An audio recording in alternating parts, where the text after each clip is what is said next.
Boa tarde, Paulo. Boa tarde, amigos da Mundial Telenotícia. Sou subtenente do Exército, aposentado já, né? Fui embora para a reserva em 2000, né? Passei 34 anos na ativa e queria fazer uma pergunta, Paulo. Essa situação de um general 4 estrelas preso, né? Os comandantes, né? Os generais, outros generais da ativa não se manifestam, não estão se manifestando. E a tropa está olhando, o subordinado hoje, ele fica parado olhando aquela situação, onde está vendo os comandantes inertes sobre essa situação. O que está acontecendo? Eu pergunto, como fica a tropa numa situação real? Dá para confiar nesses comandantes? Será que a gente fica seguro? Eu fico hoje pensando quem está na ativa, né? Quem tem, um exemplo, 20 anos de serviço, de caserna, qual motivação que ele vai ter daqui para frente? Fica a pergunta. Um grande abraço a todos. Bom trabalho. E aí, Coronel Gerson Gomes, tá aí a pergunta feita. Isso preocupa de verdade. O que você tem a dizer? Preocupa muito, Paulo. Preocupa, e esse companheiro, subtenente, que eu ouço com muita atenção, porque quem acompanha a minha história de vida sabe que eu sou filho de um sargento fuzileiro naval. E tenho um respeito muito grande pelas praças por causa da minha história de vida que eu trago de casa. Mas eu vou no ponto que ele perguntou. Como é que fica a liderança militar, a hierarquia? Como é que fica uma situação real de combate em que o subordinado precisa confiar naqueles que lhe mandam para o sacrifício máximo, extremo, até da própria vida em defesa da pátria? E ele toca num ponto muito importante. Volte aquela foto, por favor, para mim, Paulo. Essa foto, ela mostra a segunda pessoa que está ao lado do general Flynn, é um tenente-coronel Mariner. Esse tenente-coronel ficou muito famoso aqui nos Estados Unidos. Por quê? Porque quando houve a retirada do Afeganistão, foi algo tão ridículo, tão horrível, tão inaceitável, que todo mundo ficou perplexo. Mas o que aconteceu? Exatamente o que acontece em todos os países onde os militares são submetidos ao poder político, inclusive no Brasil. Os militares ficaram indignados porque foram 20 anos no Afeganistão em que muitos perderam a vida, vários perderam membros, muitos voltaram traumatizados e, de repente, numa ação que foi decidida pelo comandante em chefe, mas, obviamente, ela foi executada por oficiais generais do mais alto nível aqui dos Estados Unidos, você deixou para trás não somente civis, mas foram mortos militares naquele período ali em que tomou-se a decisão de abandonar o Afeganistão numa retirada atabalhoada, ridícula, deixando bilhões em equipamentos para trás, uma base aérea inteira, desfazendo tudo aquilo que os Estados Unidos construíram em 20 anos, deixando inclusive o governo afegão na mão do Talibã, tudo isso por uma decisão do presidente Biden, subsidiada, executada por oficiais generais. E o que aconteceu? Esse tenente-coronel, ele se manifestou e ele tinha quase 20 anos de serviço. Sabe o que significa isso, Paulo? É que ele, que havia comandado tropas no Afeganistão e viu seus companheiros falecerem ali naquele momento em que a multidão queria avançar sobre o aeroporto, houve atentados, o Talibã chegando, um Galaxy, vários, decolando da pista com afegãos agarrados nas rodas, no trem de pouso da aeronave. Uma situação completamente absurda. E ele foi a público, veja só, ele perdeu toda a aposentadoria dele. Porque se ele tivesse ficado calado, ele poderia, se ele não tivesse tido a coragem moral de vir a público e dizer: é inaceitável que isso que aconteceu nós não tenhamos nenhum dos oficiais generais removidos.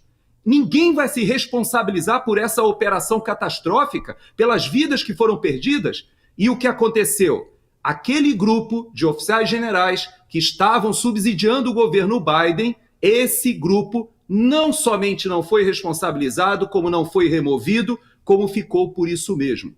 E esse tenente-coronel foi demitido dos Mariners, que são uma elite aqui dos Estados Unidos, perdeu todos os 20 anos de serviço porque ele saiu sem receber nada. Se ele ficasse quieto, somente alguns meses ele poderia passar para a reserva e se manifestar. Hoje ele lidera um grupo de oficiais da reserva que justamente criticam, e ele publicou um livro sobre isso, tem um site sobre isso, sobre a responsabilidade da liderança dos oficiais generais. Então, isso que o subtenente faz, essa provocação, é muito séria, Paulo. De fato, esse não é um problema exclusivo do Brasil. Aqui nos Estados Unidos também existe a submissão da alta cúpula militar ao poder político. Agora, como se mantém a hierarquia, a disciplina, a operacionalidade de uma força? E aí a gente entra nessa terceira pessoa que está nessa foto. Essa terceira pessoa é somente um oficial de infantaria da Guarda Nacional, com um nome bem estranho, Pete Hegseth. Sabe quem é esse cara? Ele foi o escolhido por Trump para ser o secretário de Defesa, uma espécie do ministro da Defesa do Brasil. O secretário de Defesa, ele não somente terá o Pentágono, as Forças Armadas ali, ele fazendo o papel justamente de interface entre o poder político e o poder militar, mas ele não só é um veterano, assim como o general Flynn, assim como o tenente-coronel Schiller, ele, o Hegseth, ele foi um militar que foi para a frente de combate, mas ele não ficou famoso por isso. Ele, na verdade, sai das Forças Armadas, vai para um grupo de veteranos, se formou, ele tem mestrado, doutorado, é alguém que tem uma capacidade acadêmica grande, mas ele ficou famoso como um comentarista da Fox News. Esse cidadão, ele escreveu um livro exatamente sobre a desmontagem da estrutura militar, porque a liderança militar estava concedendo espaço para as pautas woke, entrando os transgêneros, entrando a pauta das mudanças climáticas, entrando uma série de pautas que nós vemos também no Brasil, hoje ensejando estudos na Escola de Comando de Estado-Maior, no curso de Política, Estratégia e Alta Administração, porque isso faz parte de um movimento global. E veja que ele, o Pete Hegseth, foi escolhido para justamente trazer as Forças Armadas para o equilíbrio em que elas não podem perder a operacionalidade, não podem ver comprometidas a liderança, principalmente, nós estamos falando da potência hegemônica militar do planeta. Então, Paulo, eu respondo ao subtenente dizendo o seguinte: a sua questão é da mais alta importância, e eu ouso afirmar que os líderes militares que hoje estão nos altos comandos sabem disso. Eles sabem que eles estão numa extrema dificuldade, porque não podem chamar a si o poder político, como aqui nos Estados Unidos também. Você não viu nenhum militar se manifestando contra o presidente Biden. Agora, eu ouso afirmar, Paulo, que aqui nos Estados Unidos a indignação era gigantesca e que parte se manifestou na última eleição, e no Brasil também é. Nós não chegaremos a 2026 numa situação a bom termo, não somente na área econômica, mas eu também digo, na área militar. Eu falei para você já várias vezes, o que aconteceu na Argentina é o que eu vejo acontecendo no Brasil. Eu não acho que os oficiais das Forças Armadas do Brasil arriscariam, ou nós não estamos sob o risco de vermos uma força armada se transformando numa narcoditadura. Não, os militares brasileiros têm valores muito rígidos. Agora, essa submissão ao poder político levou o Brasil a uma sinuca de bico. Por quê? Porque nós temos um grupo que é uma organização criminosa que voltou ao poder. E pior do que isso, nós temos essa presença hoje do Supremo Tribunal Federal com uma legitimidade sendo erodida a cada dia. E eu vou te fazer uma provocação, Paulo. Me diga uma coisa. O ministro Alexandre de Moraes, ele manda esse delegado lá prender o general Braga Neto. Eu te pergunto, a polícia, esse grupinho de policiais federais teriam a capacidade de prender uma pessoa da Força Armada ou uma pessoa qualquer, por exemplo, alguém do estado de São Paulo, que a Polícia Militar de São Paulo dissesse assim: não vamos cumprir essa ordem porque entendemos que essa ordem é ilegal. Por que ela ainda é cumprida? Porque existe o mínimo, o resquício de legitimidade.